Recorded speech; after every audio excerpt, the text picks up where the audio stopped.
Hello, and welcome to Mystic Dog Mama, the podcast for soul led dog mamas, where you'll discover how to best nourish your dog and yourself, mind, body, and soul.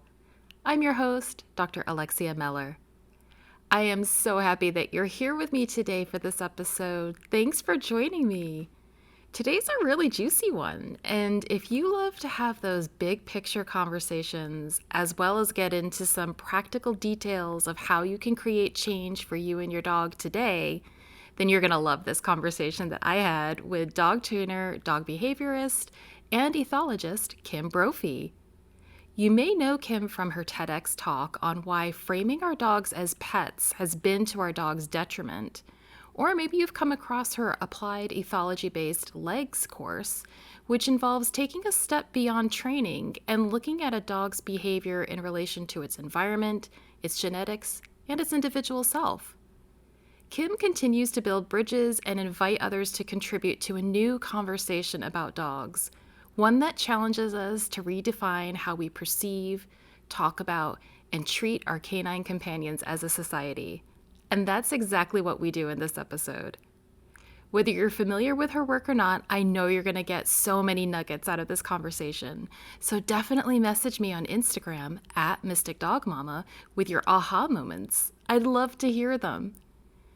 Kim and I go deep into how behavior issues actually don't exist in the wild. And the fact that our dogs have issues is telling us about how we may or may not be meeting their needs and what we can do about that. We also talk about how our dogs are the new canary in the coal mine, showing us where we're going wrong, not only in relation to our dog's health and well-being, but to our own and the planet's.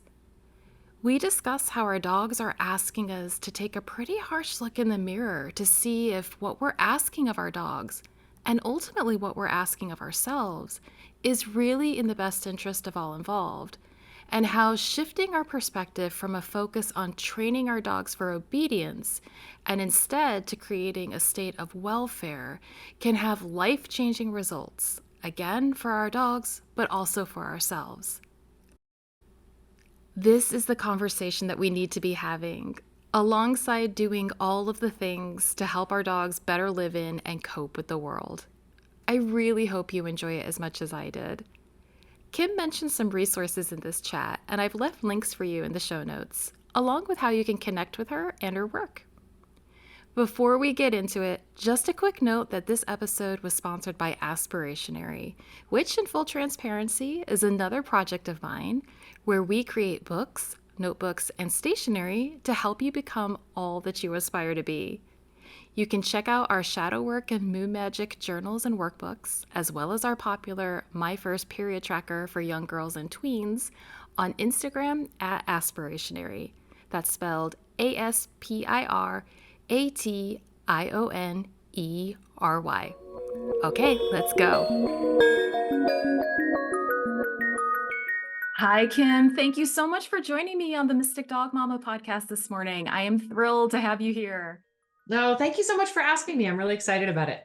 Oh, it's going to be a lot of fun because, like you, I love to nerd and geek out all about all things dogs. So this is going to be really fun to have a kind of deep dive conversation, but also one that is relevant to the everyday dog owner, because so much of your work I've come across it within the kind of professional context.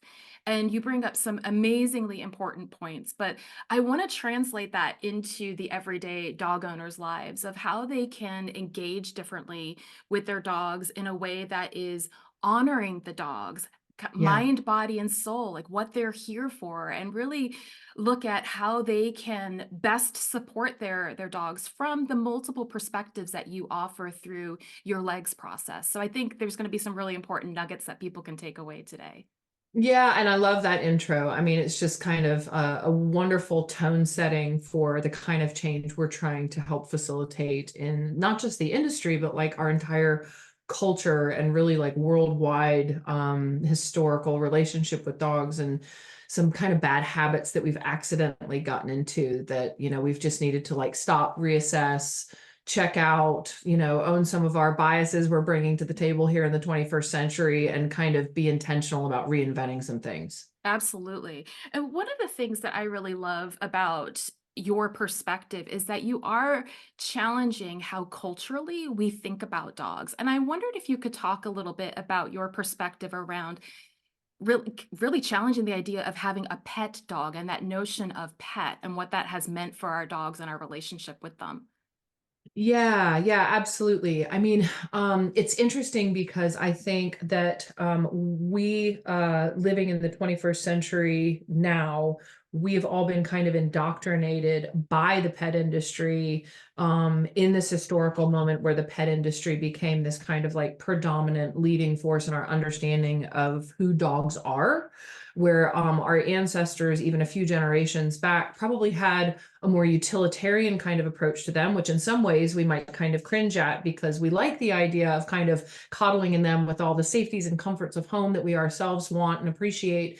But in the process, we've kind of lost who dogs are because the pet industry has told us that, like, what dogs want is this like ubiquitous set of lifestyle provisions that are really homogenized and oversimplified. Like they want a few walkies and they want to play with the ball and they want some belly rubs and they want to play with some doggy friends at the park and, have a yummy bone and treats and some dinner and like, and that might be true for a lot of dogs, that all those things are fine and great, but like that would be the tip of the iceberg, right? Like, so like us or any other species, right? They have these really dynamic interacting parts evolutionarily long before humans got into changing them genetically. It was really just about them, like any other species, adapting to the conditions in their environment and employing these different suites of behavior to navigate their world successfully. And then we humans, of course, turn them into all of these different specialists behaviorally for these amazing niches, like helping us control livestock or protect livestock or rid our farms and settlements from vermin. So people may kind of like mentally reflect on, oh, that was historically what we did, but we have this disconnect that those are still the dogs that we genetically have in the population today with all these purebred dogs that we have kept and we find beautiful and, interesting and all this stuff. But what happens is we're taking them all and kind of putting them in our modern pet conditions, which are increasingly restrictive, especially in the last few decades. So, particularly in Western developed nations like the United States here, the kind of good pet owner lifestyle includes a rotation of leashes to crates to houses to fences, without really the animal having opportunities they had just a few decades ago to have their own social life, have the autonomy to roam and wander and follow their instincts, to be able to feel a sense of purpose in their life, right? Something as subtle as that we think of as just a uniquely human kind of need in our lives is actually something that's universally relevant for every species, because in nature, if you aren't using a functional purpose for survival, you're not going to survive. So this whole free lunch concept that we think is so great, like, oh, the dogs will think it's so great because it's so easy, that's not necessarily adding to their welfare. It can actually be very detrimental to their welfare. So with this whole simplified model that we have, that like dogs are just pets and that's literally who they are as a species and what they're here for, is really just this indoctrinated kind of set of beliefs that we've been taught, that we need to start like parsing apart so that we can appreciate like who they actually are, what they actually need, what we can do as their keepers. If we're being honest, we are their keepers, we're their captors. Like that sounds horrible, and I'm not saying people mean it in a bad way. I myself have dogs, but how can we optimize their autonomy and their welfare and their integrity of being that we ourselves would want, or we would want for our children? Absolutely. Well, and I love too that you're bringing back this idea of purpose and how that's a question that we struggle with as well. So the dogs are mirroring back in these questions that you're asking about who are they? What is their role? And how do we best support them to be themselves? Those are the questions that we're asking ourselves, particularly at this time where we're at this kind of, it feels like a crisis of consciousness where we're looking at what are we doing to this world that we live in, right? Like, is this really how we want to be? And so Mhm. there's this nice mirroring back and forth that our dogs offer as this kind of gateway or this doorway for us to ask these questions for them. But really, we have to start with ourselves as well to be able to get to an honest answer about that. Oh, I love that you said that. And it's interesting because like there's two huge metaphors that I've used in my career along those exact lines that you're talking about. So one was years ago when I started my local company here. I named it the dog door for that reason, because I saw them as our door to the natural world at a time in history when we're so increasingly separated from our natural world, and we kind of have this idea like we have dominion and then there's humans and then the rest of nature, when that's not actually how things are. It's just kind of the world that we've been born into here in the Anthropocene. And the other kind of analogy is thinking of dogs like a dog in the coal mine, like the canary in the coal mine. So years ago, I started feeling like they're like an indicator species for us. They're showing us where we're going wrong. They're letting us know we're not okay. And interesting, all of the research is kind of paralleling between our species and mental health and behavioral health and emotional health problems and those of captive animals, with dogs as a wonderful poster child for that. And it makes sense when you're looking at things through that evolutionary, natural world, natural sciences, ethology kind of set of perspectives. But when we're looking at them from this kind of Anthropocene indoctrinated model of we humans control everything, manipulate everything, create everything, Frankenstein everything. It's our right, it's our responsibility. Like, and you see what we're doing to the world. We're accidentally trashing and exploiting the daylights out of it to where eventually we're going to get bucked off. Nature will figure out how to bounce back. But I don't think that's really what we deeply in our heart of hearts want for ourselves or for our dogs, and definitely not for the subsequent generations, you Yeah, know? totally, totally. And I love that I've heard you mention in previous interviews that as you're kind of alluding to, we're doing the same things with our kids as we're doing with our pets, where we're trying to create a bubble that we think is protecting them, but is really Mhm. separating them from who they truly are, from nature. That we, I mean, even the fact that we talk about like humans versus nature, it's this really messed up sort of like paradigm where we think that we are not nature at Right. all. And one of the things that I came across in my own doctorate research was looking at how we engage with climate change, was that we tend to apply a lens of like technology, for example. And I would even to kind of create a parallel with the work you're doing, like the technology of training, for example, that we want to kind of come at these problems with I'm going to fix it, and I'm going to use Mhm. these tools to fix it, when fundamentally what has to happen is at the heart of it is a spiritual and a cultural and a personal shift. Because the Yeah. reason that we are treating the planet the way we are, or other species the way we are, is because at a fundamental level we think we're separate from them. We Oh, think God, I we're couldn't agree more. Yeah. right, like we think we're dominating them. And so it has to be addressed at that level rather than just putting a band-aid solution onto things.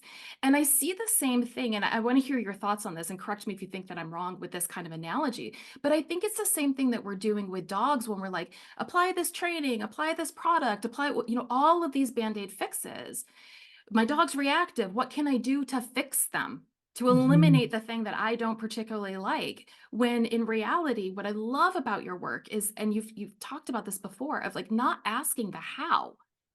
It's not about the fix. So I wondered if you could kind of dive into that juicy stuff a bit.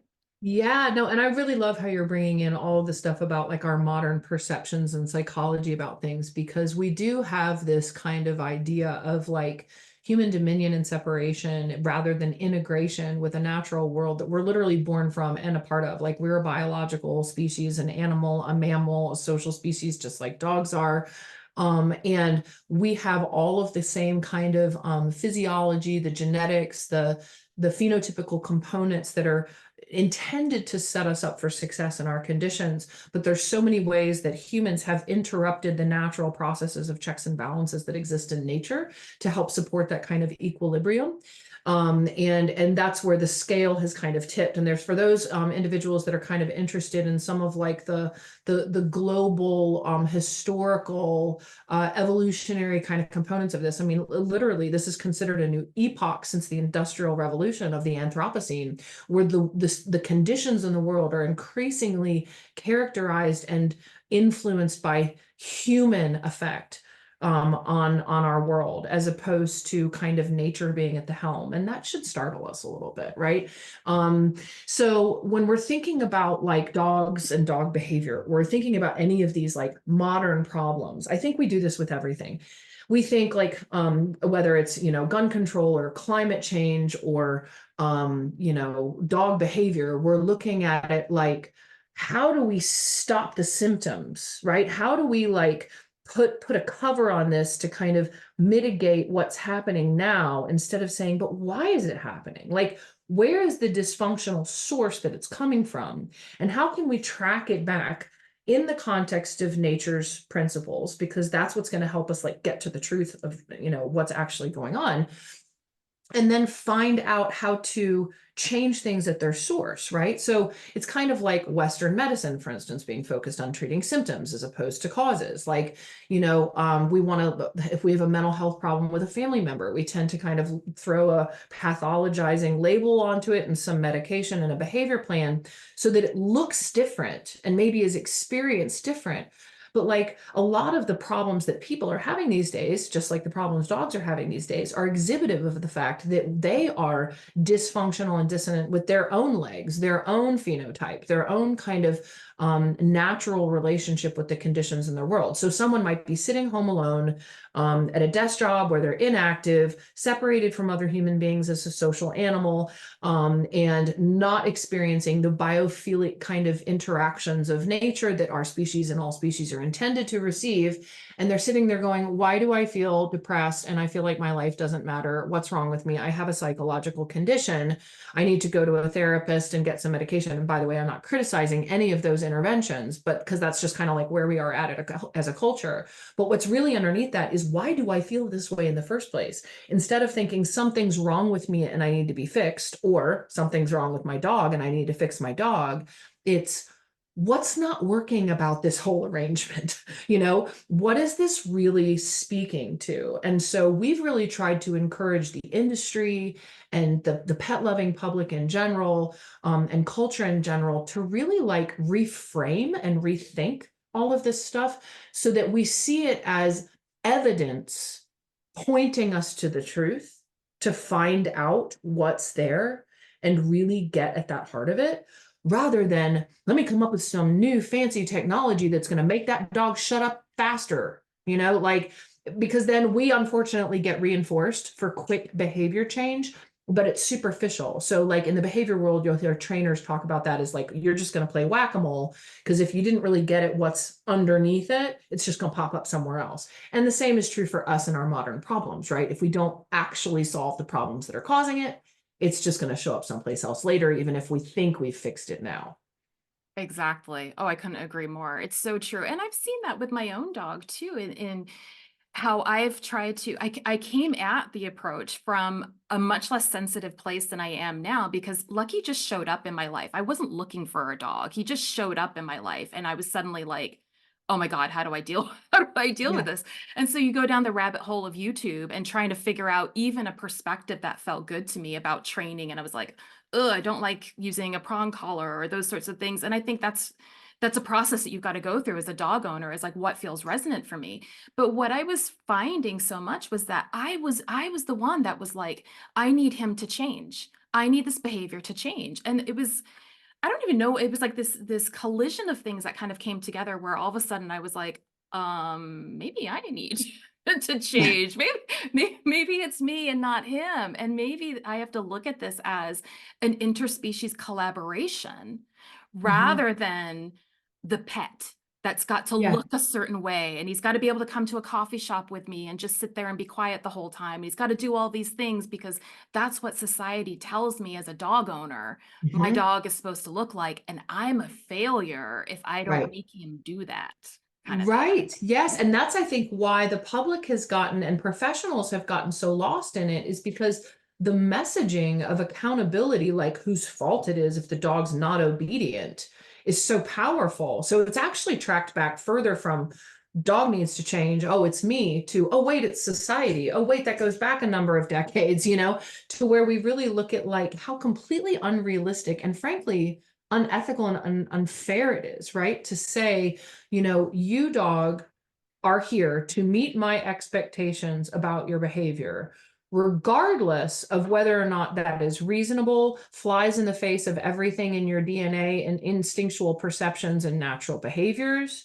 You are just supposed to get on board like my born minion that's meant to fit into my life in the way that I have predetermined from the time before you even came into my home. Like, if you really think about that, it sadly brings to mind some concepts of things like slavery, you know? I mean, that is not our intention. And I'm not saying that your average pet dog experiences life that way, but many pet dogs have, I would say, an equivalent amount of mental health, behavioral health dysfunction, even if they have what psychologists would call complex bonding, where it's like they very much feel bonded to and connected to and loved by their providers, but those same people also leave them at home for maybe 8 hours a day, only to come back, walk them, feed them real quick, and go out for a 3-hour night on the town with their friends, because that's normal. We've normalized a lot of really unhealthy behaviors, as in how we relate to our dogs. Um, and if we don't check that stuff out as far as its authentic kind of intention and as far as the integrity of our practices, like, we're missing the mark. And frankly, we're just going to get more of those behavior problems, which keep lending themselves to the need to do more training. When the reality is, the more you understand, the less training you have to do, because when you meet the needs, you don't have the behavior problems. Right. Behavior problems are unnatural. Like, that's just a really important thing for people to understand. Behavior problems don't happen in nature. Like, you may have like a behavior that an individual doesn't like, and then they have social education in the group to help kind of solve the problem so everyone gets on the same page. So we have good contractual understanding and a functional social group. That's different than like dysfunctional, maladaptive, neurotic behavior. That doesn't happen in nature. It gets selected against. And there's just frankly no space for it in the economy of behavior principle that's part and parcel of evolution. Right. But like you're saying as well, of dogs being the canary in the coal mine, they're just reflecting back that we're doing this exact same thing to Yes. ourselves. Why And do our we kids. Yeah. and our kids, exactly. Like, Yeah. why are we create these structures of a world and a life that we think we're supposed to do, and when we know that that's not how we're naturally meant to be in the world, like you were even alluding to, like with the sedentary lifestyle, for example, we were not meant to sit for 8 hours a day in front of a Yeah. computer. Like, that's just Yeah. totally not natural for us, and yet we keep thinking, well, I'm supposed to be doing this, and we have all kinds of physical and emotional health problems as a result of trying to put ourselves in those boxes, and then we Yeah. just keep doing that to our kids and our dogs and wonder why Well, we and have a problem.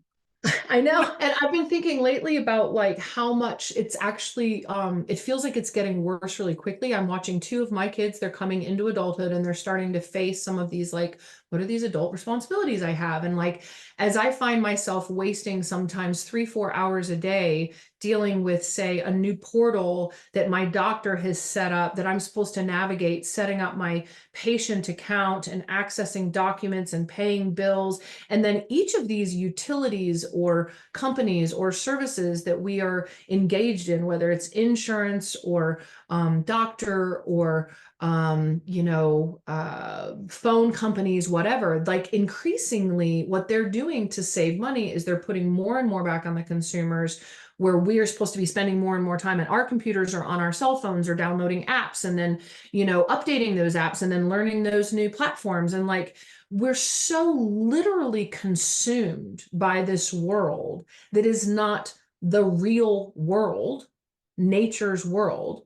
It is this cyber reality, and we are spending so much time in it that we experience it as reality. And then we wonder why we can't sleep, or we don't feel fulfilled, or we feel super anxious all the time because we can't keep up with the tasks. And we're tracking too many problems on an international level that our brains were never intended to be able to absorb. And our dogs, they're living with that whole experience that we're having. And that's a big deal, right? You have a synchronization of nervous systems. So alone, if we were just giving them all of their needs, but yet they were spending that much time a day with us, that's a problem. But on top of that, their reality is so indoors, restricted, plastic in a way, or sterile, constantly directed for them. And at the same time, overstimulating and under engaging. So you're getting all of this kind of information that you're supposed to be able to process, which from a neurological perspective is creating kind of physiological trigger stacking. So like hyper arousal, which then with all of the restraints of captivity just leads to a chronic state of frustration, disorientation, overwhelmment, and then we wonder why we're putting increasing numbers of dogs on so many psychological medications as well, psychotropic meds.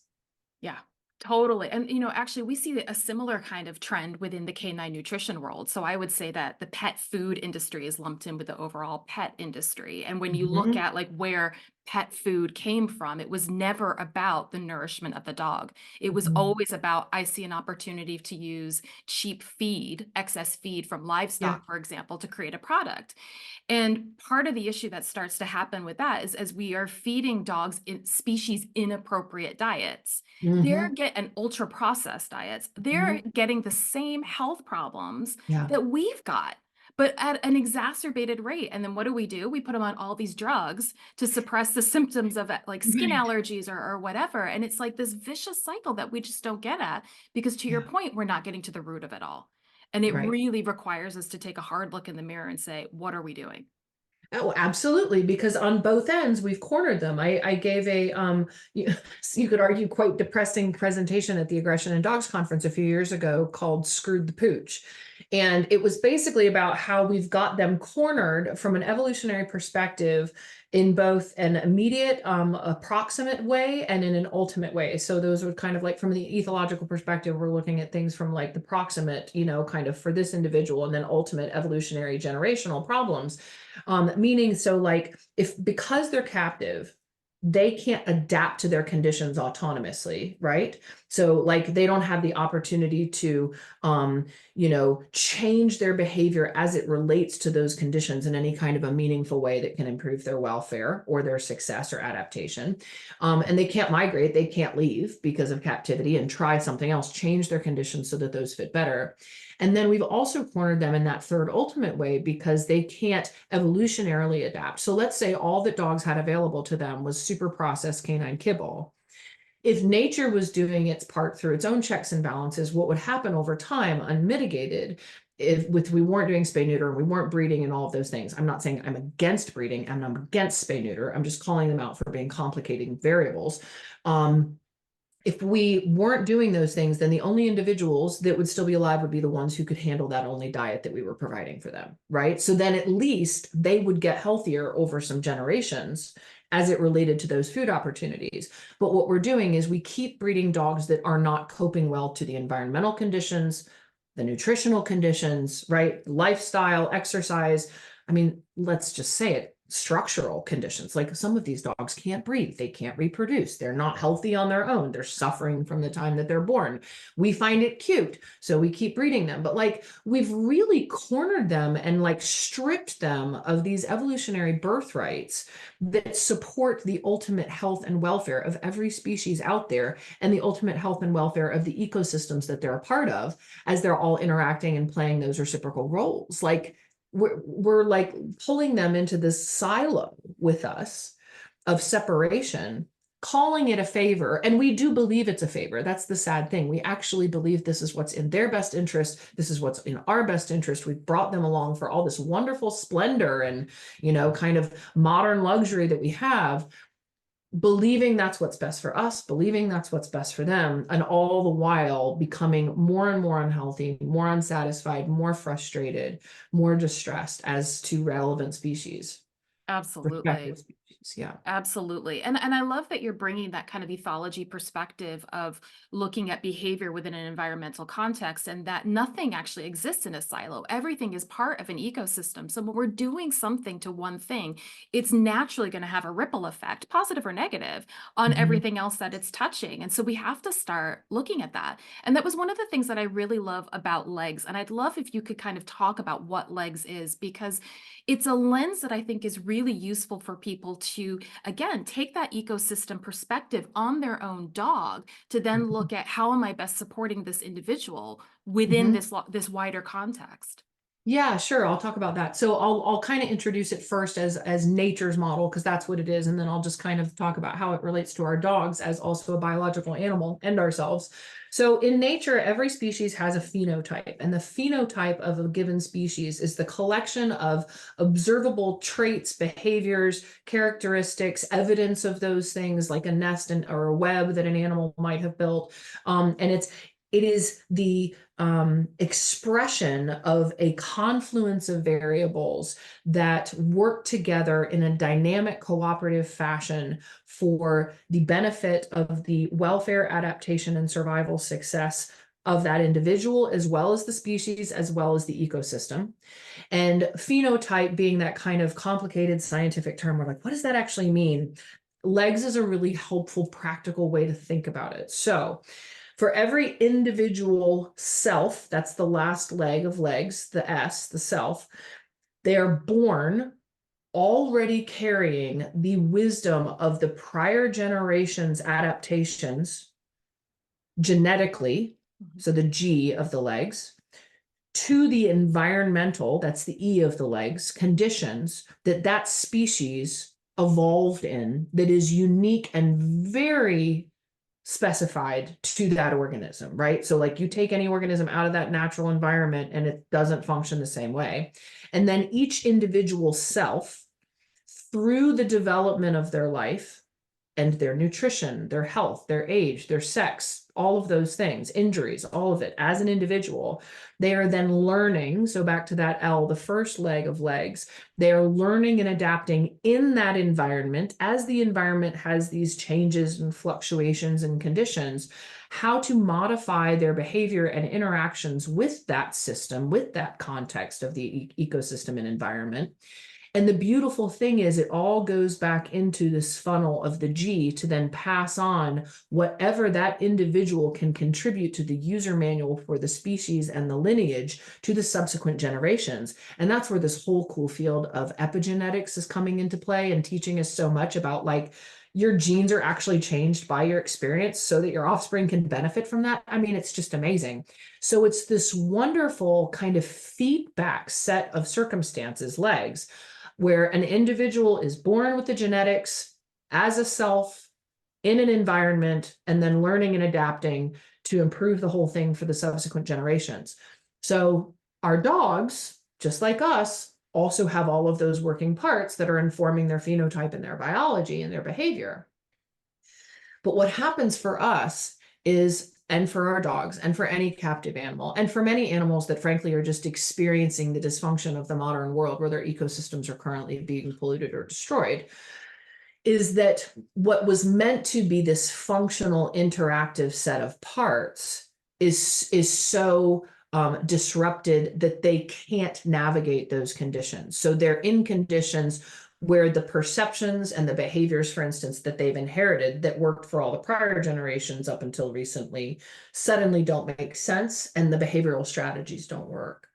So it's like, it would almost be like landing on another planet and being like, how does that work? And for some of us, just going to another foreign culture, or, where we're like, I don't know how to do this. I don't know how to call a cab. I don't know how to communicate that I need to use the restroom or whatever, it's like a total culture shock.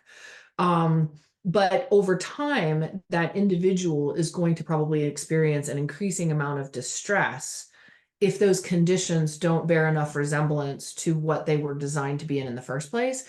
And with dogs, it just has that incredibly confounding variable of artificial selection, because we have bred dogs for hundreds and in some cases thousands of years to be niche specialists, so that they exhibit very specific behaviors and don't exhibit other behaviors in very specific sets of conditions that our ancestors needed them to exhibit those behaviors in, so that we could benefit from their contribution to our lifestyle, livelihood, survival, etc.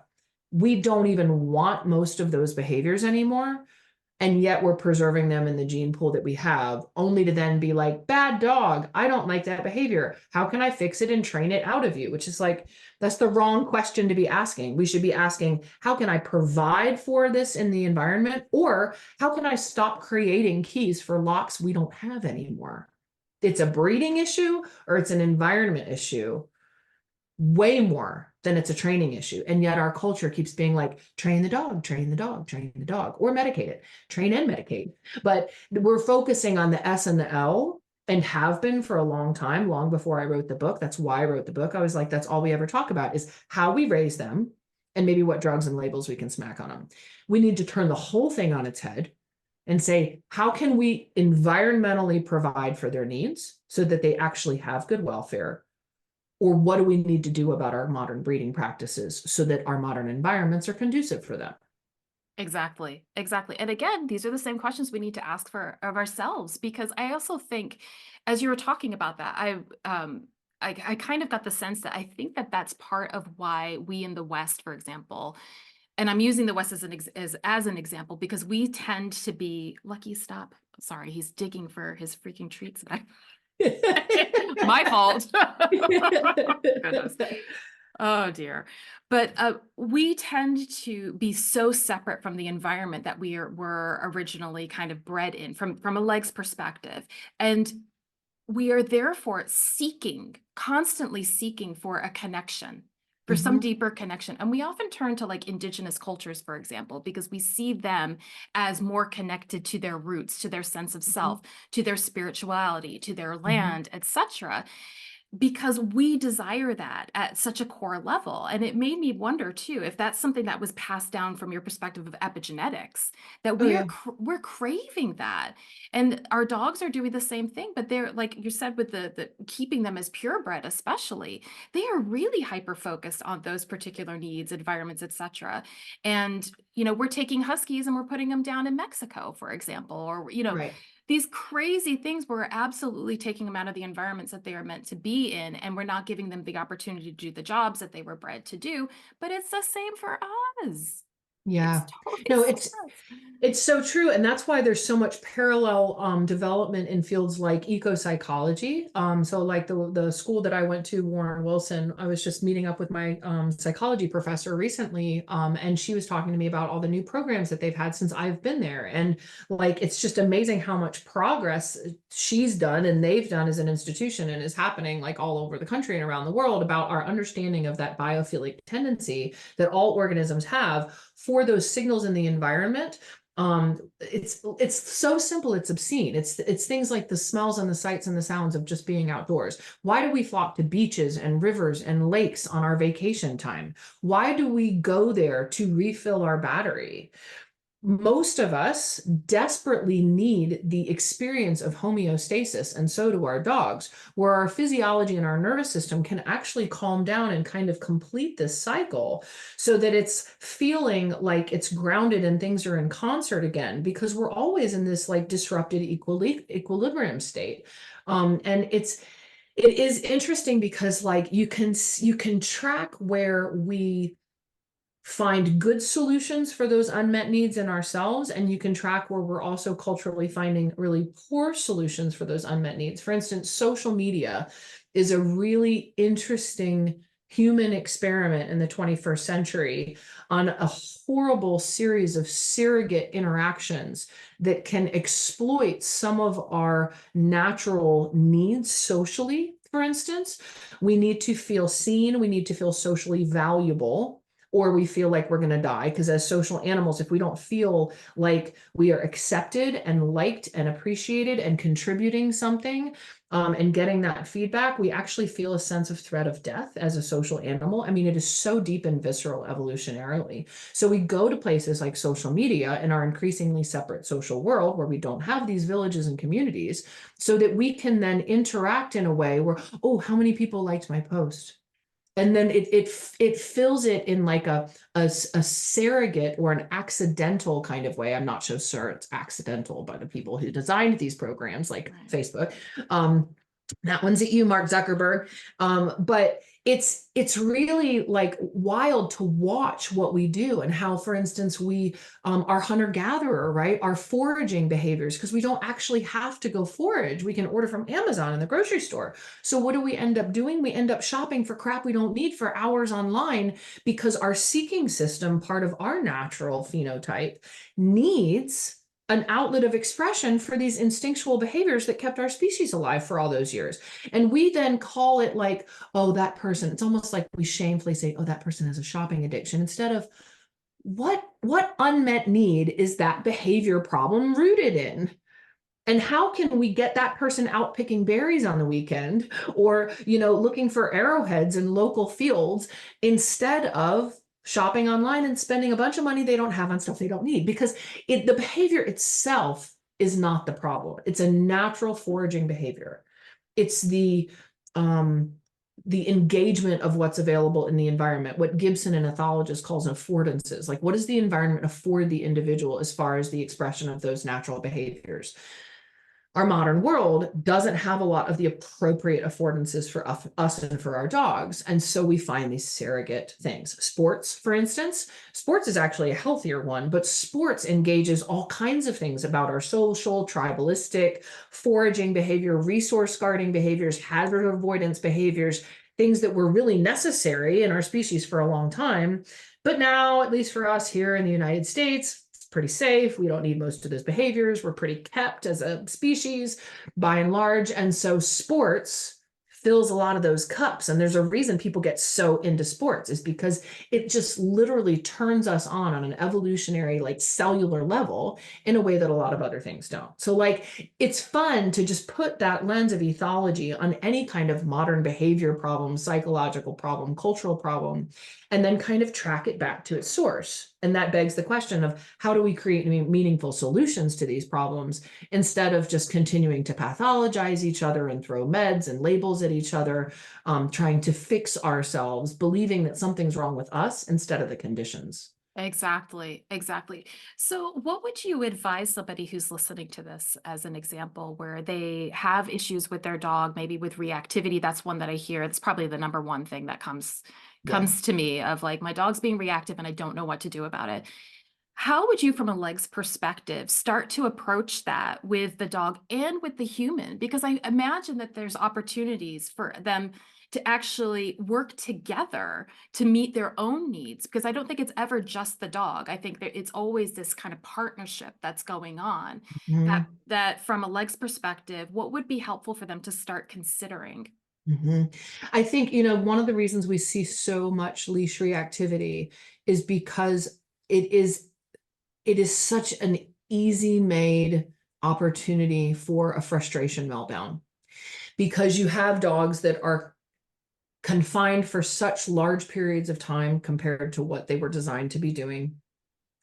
And then and it's kind of understimulating in that indoor environment. And then they go out and they are almost already trigger stacked by the time that they cross the threshold out the door, because they're getting trigger stacked by what's inside. So it's like they are stimulated, but in a, like, stressful kind of way for most dogs anyway.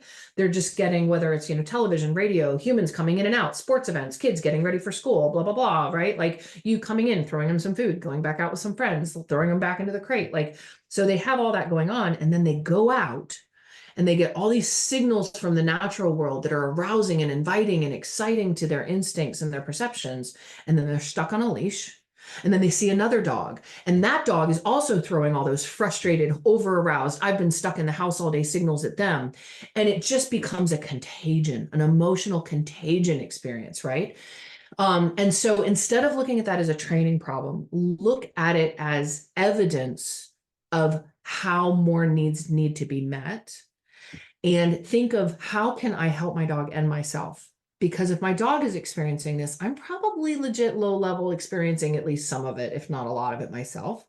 So one of my new favorite easy hacks that everyone can do is find a sniff spot in their area. And for those of you who don't know about sniff spot is like Airbnb for fenced dog areas that you can take your dog to. Some of them are just tiny little postage stamp yards that aren't going to do a lot for your dog. But some of them are like 2 and 3 acres, safe fenced areas where you can take your dog. There's no other people and dogs, so it's not like the dog park where you risk not knowing what you're going to run into.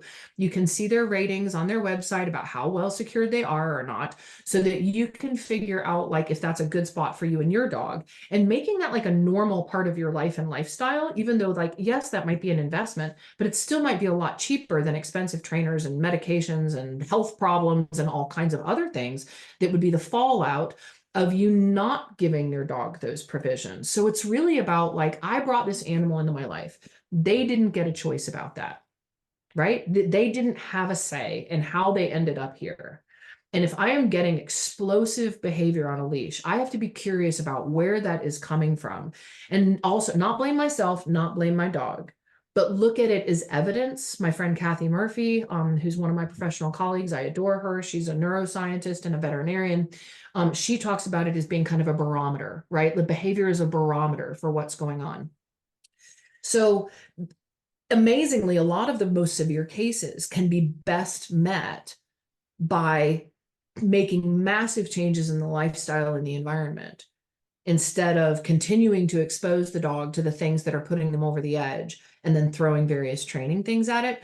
Training is instrumental and helpful in terms of helping to fill in some blanks for the dogs, explain things to them.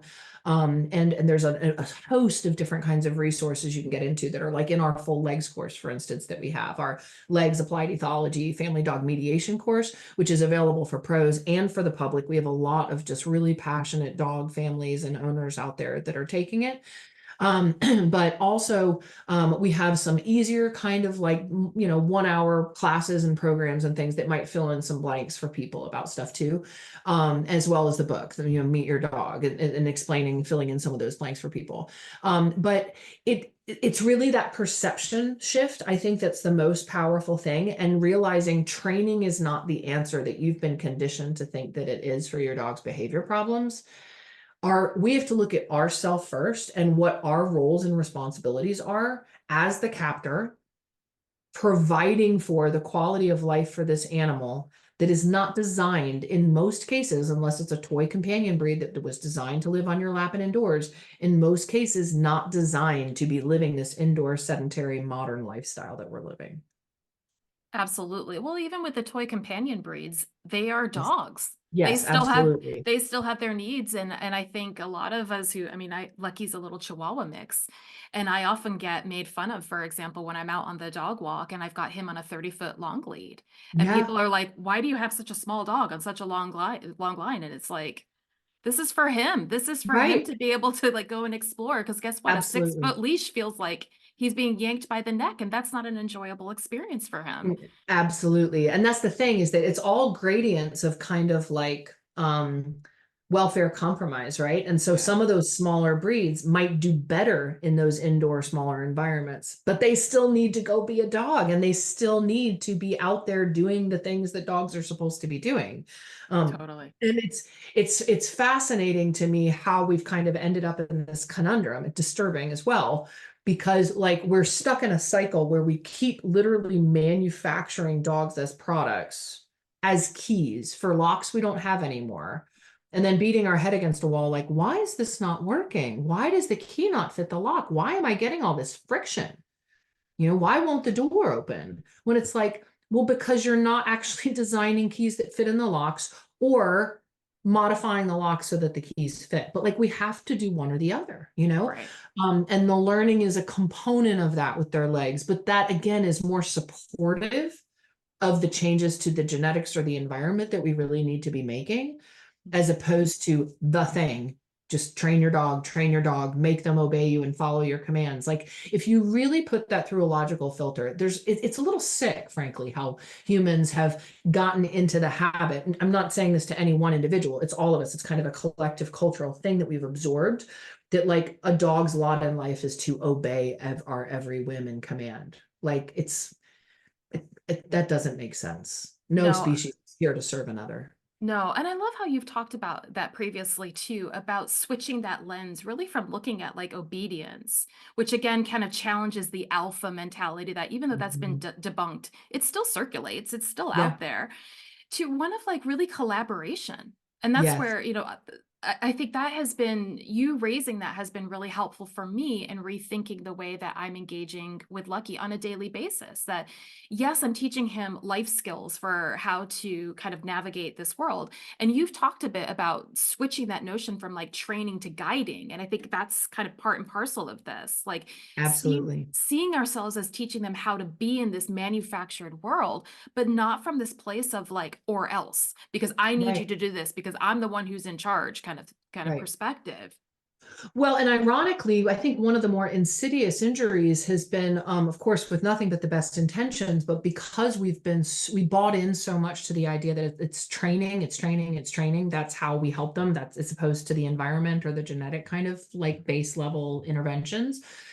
That even positive reinforcement, we haven't looked in the mirror about how positive reinforcement can also be highly coercive, because really effective training is it's still manipulation of behavior. Like, so if you're good at training through nothing but positive means, but you're hijacking the animal's adaptive mechanisms, which is what in nature learning's for, in order to send the behavior in a way that you want, it still may not be serving the welfare of the dog, Right. even though it looks better, right? And it looks like fixed. And so I think it's important that we think of that, because like, so for instance, say you have a dog that is like many of the breeds of dogs, they have kind of a genetically artificially selected, more active dopamine system. So basically they're more excitable, more prone to neurotic behaviors, because that was great for getting dogs to do stuff we wanted them to do when we wanted them to do it, like herding dogs.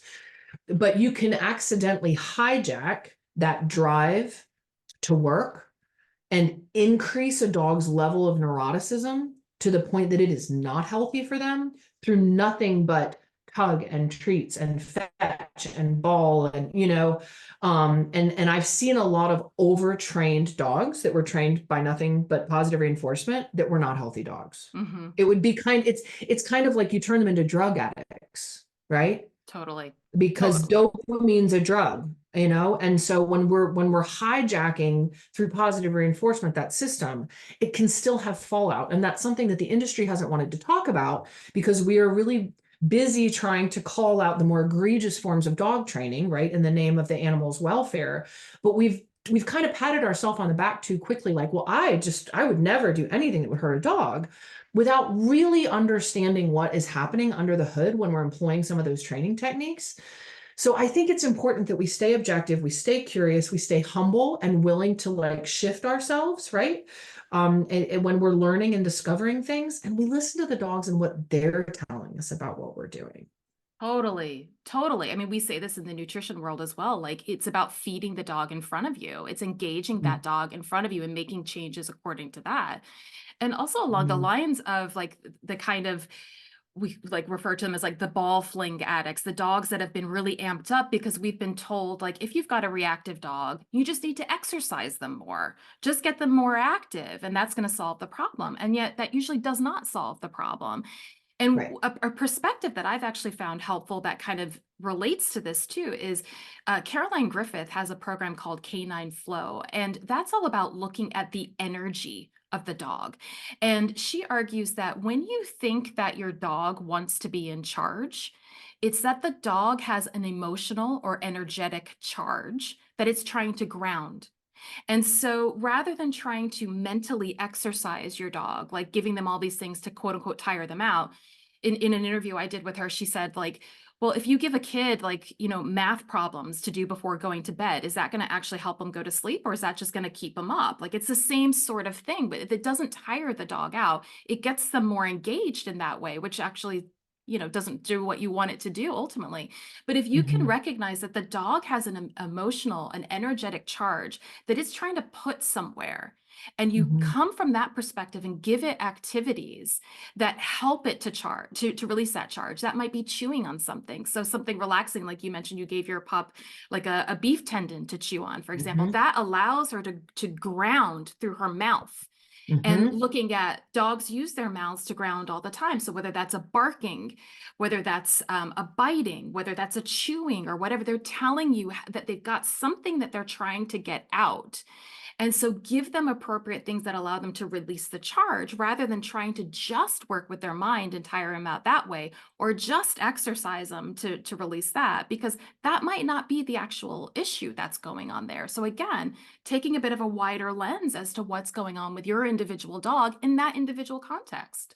Oh, absolutely. And I love that, because it's one of those things that is, again, it's just kind of part of the indoctrination in the modern pet world, that's like, exercise them more, and engage them more, get that drive working. And it's like, but it has to be within a framework that is functional and provides for that homeostatic kind of cycle that they're needing. I have this really wonderful article that I would just wanted to share with your guests so that you can link to it in the notes. It's called Evolutionary Mismatch, Emotional Homeostasis, and Emotional Addiction, a Unifying Model of Psychological Dysfunction. And it's about humans, but it applies to all species. And it really explains the need for thinking about homeostasis as that grounding part, right? Like where it's like you can complete a cycle of perception, motivation, behavior, and then homeostasis, right? In a way that is economical and it's functional and fitting with those conditions where those legs are in balance, right? Where you have that, like, it's like flow psychology. I love that she calls it canine flow because it's where all of those things are working functionally together, right? And it's weird because it's the birthright of literally every species on the planet. Like animals are meant to be in flow, organisms are meant to be in flow. And we have so little experience of it ourselves. Our dogs have so little experience of it themselves. Your average pet dog, your average person. And it's sad. And I think like to appreciate the biological underpinnings of it, it takes it away from this sense of like that pathologizing where we feel like there's something wrong with me, or there's something wrong with my kid, or there's something wrong with my husband, or there's something wrong with my dog. And then we keep throwing all these like, solutions at it. It's interesting. My son just went to college this last year. Okay. And there's been some news reports about this phenomenon. It's not unique to the school that he went to, but he went to school and he came back a few weeks after he started and was like, nobody talks to each other. Nobody's talking to each other. Like I sent him to college so that, he could like have a social experience with other students. He's like, they all walk around, they're on their phones, they're scared of each other, they don't make eye contact, they don't have a conversation in the halls of the dorm, they don't talk to each other during meals, etc. And then most of the classes are online and you don't even know your teachers, and the teachers aren't really interacting with you, they're not communicating things clearly. So then you get overwhelmed and you spend all your time navigating all of these technological problems on the computer by yourself in the silo of your dorm room without the engagement of classmates and teachers and a community and all this stuff. Long story short, we go to the administration. They acknowledge all of this stuff as a problem. It's a massive problem, but they're not going to do anything about it because it just is how it is, right? And it's interesting because all of these colleges, for instance, that are identifying, wow, mental health problems are really going up in the college population. I know we'll provide more access to mental health services, which just further pathologizes these kids and makes them think that there's something wrong with them and they need drugs and they need this and they need, when it's like, no, there's something wrong with this picture. Like the whole experience, the system is broken. That's the problem. So I'm not pulling him out. He's choosing to leave and go to the school that I went to, which is amazing, which is still a liberal arts college with 750 kids where there's no online classes, right? Because he needs a different environment. And frankly, I would, wager that most of us need that different environment, but we don't know. It doesn't even dawn on us that it's not us, right? That it might be the conditions. He was literally, even though he's grown up with me talking in his ear and he knows this stuff deep down, he still spent a number of weeks beating himself up, internalizing the failures, even though he was doing great in school and feeling like, I can't hack college. What's wrong with me? I guess it's just me. There's, and this is with the counter voices in his head of the truth, that's how I think so many of us feel. We go right to something's wrong with me or something's wrong with the dog or whatever. How do I fix it? Yeah. Totally. Oh God, that's so sad. And I wonder how much of that has been exacerbated since the pandemic and so many Totally. things were put online, which is great. I mean, that whole process has facilitated this conversation, right? Like it's Absolutely. become normalized, but at what cost? And Right. if we're not doing something to make sure that those other needs, because like you've said throughout this whole talk, that we are social beings just like our dogs are, we can't get away from the fact that we need to like touch people and see people. Like there's a whole phenomena about like what happens in our body when we hug somebody. Like those things Absolutely. are real. They're Yeah. really Yeah. real and they're needs. They're not just like something that would be nice. Like we need that. And so how do we facilitate Yeah. that in our world? Yeah. Yeah. And it's a total value shift. I think it's Yeah. it's moving away from the bubble mentality of like safe and clean and sterile and controlled to real. Yeah. And my favorite definition, and of course I'm biased because I love all of this ethology we've been talking about today, but my favorite definition of welfare is out there by an ethologist named Hans Verbal, with a W. And it's in welfare is the integrity of form and function. And it's so simple, but it's like it encompasses everything, right? So like, what is the individual organism made to be? Like at your core, who are you? What is your form and function? And that isn't meant to be just utilitarian. It's the full, complete experience of like why I am the way that I am, how deep that goes into my core, and then having a life that affords me the opportunity to have an integrity of my form and function in interaction with the world, which includes for us being able to have real meaningful relationships and social contact with others and time outside where we can literally like hear water, feel the breeze, smell the grass and the blooming buds on the trees. Like we talk about it like it's nice when it's actually necessary. Right. Right. It's Yeah. not optional, people. Like No. this is something we need. And I think that that's why we continue to keep dogs, despite the fact that we don't have those roles for them anymore. They're not utilitarian in that way. Yeah. They're our connection to nature. They're the ones that get us out for walks generally. When we Yeah. don't have anyone around us, our dog will come up and cuddle with us. Like so we have Yeah. that physical contact with another Absolutely. sentient being. Like Yeah. that's the role that I think that they're filling right No, now. I agree. I think that's one of the reasons why the pet industry has continued to boom simultaneously with the rapid acceleration of the Anthropocene conditions, is because the more separated we get, the more we need dogs, cats, birds, snakes, whatever around us, because it's real. Those are our grounding rods, Yeah. like it's what keeps us from probably completely snapping 9 times out of 10 is just because we have these animals that we're like, oh, right, reality, presence, interaction, joy, play, you know? And yet we need to return the favor, and B, need to listen a lot more and go into that further. And that requires being objective about the messaging that we're all receiving here in the 21st century, that all these things about this world the way it is right now is perfectly normal, perfectly fine, when the world has never been anything like it's been since the Industrial Revolution. I mean, and this is a 4 billion-year-old planet. Right. And we humans have only been around for a few 100,000 years, which is just a bink on the end of the timeline. And then out of all those 300,000 years, let's just say since the Industrial Revolution, so like more than 100 years, guys, right? Like that's really not much time. Like we are living in such an exceptionally unusual time in history. And it is not normal or natural in the context of the way the world has always been and all the other species and ecosystems. And we have to recognize that a lot of what we are told is perfectly normal and natural is not, and make deliberate, purposeful decisions about how we're going to interact with our lives, others, our communities, our dogs, our families, etc., in order to try to shift that pendulum in a healthier direction. 100%. I couldn't agree more. Absolutely. So, along those lines, then, what do you see as the future for dogs? Look, and I can only hope that it's more of what we've been talking about today in terms of getting to the heart of the matter and us increasingly understanding that we need a paradigm shift in the field and the industry and our whole societal way that we relate with dogs in our lives, as companions, and that we can more become stewards, that are, if we do for legal and community safety reasons need to keep them captive around others in the manner that we do, then we need to literally reinvent the kinds of services and resources that are available in our communities to offset that increased pressure of those expectations in this modern world. So like I am envisioning, and I'm actually actively partnering with a number of our members in our communities, as well as here locally. So our professional worldwide community and projects they're doing around the globe.